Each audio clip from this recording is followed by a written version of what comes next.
Good day and welcome back to the Herbert Dennard Show. We have with us the Sheriff of Bibb County, Jerry Modena. Welcome. Thank you, sir. Thank you for having me. I want to talk about the prisons, not the jail system really here, Macon. How many prisoners do you have in there now? Well, in the jail we had, as of this morning, 7 o'clock this morning, we had 799, fixing to hit the 800 mark.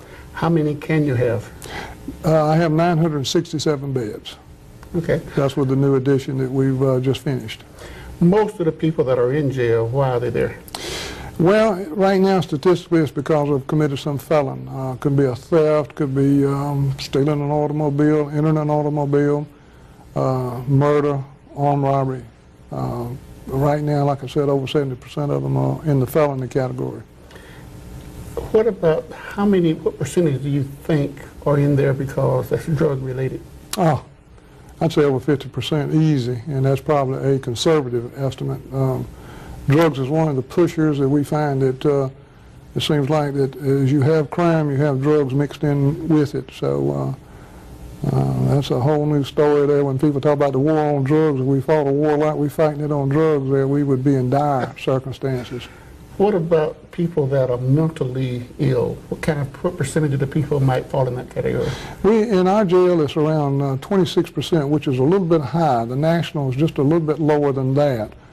I think probably statistically what we're doing, we're saying that if you have a mental problem hooked onto a drug/alcohol problem, we're counting them in that 26%.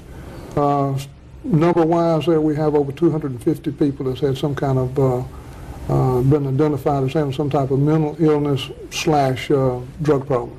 Shouldn't the mentally ill or the people that got mental problems, shouldn't they be in some mental institutions like down in Milledgeville?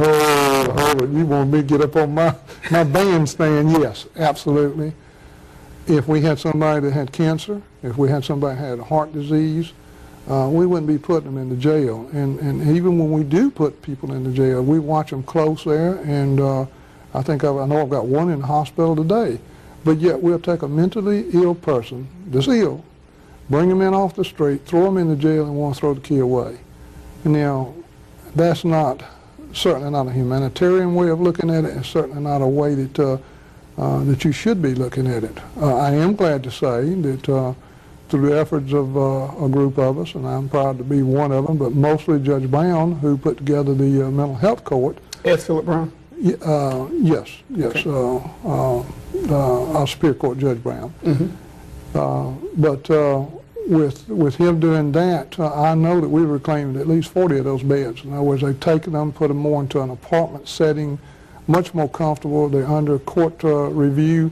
They have somebody that's watching them, helping them keep up with their medication, helping them get to work, that type of things. I also know, I serve on a task force that the governor put together, that finally on the state level, they're coming back and trying to find. They're not going to go back to the mental health hospitals, but they are trying to come back in on a regional concept and get some more money down, and we're trying to figure out how to save some money. For instance, they have the psychotropic drugs, which are very, very expensive. They're trying to see if we can get on board and set up something that this medication can be bought in bulk, and it'll be cheaper, particularly for the hospitals, the jails, these regional hospitals that have to handle, or supposed to handle the mentally ill. So we've got some things working, but at the same time, you go downtown and there's a person there, a homeless person there, that begins to act a little wild or a little abusive. First thing's going to happen, he's going to be picked up, or she, and put in jail. And the jail is not a place that you need to put a mentally ill person in.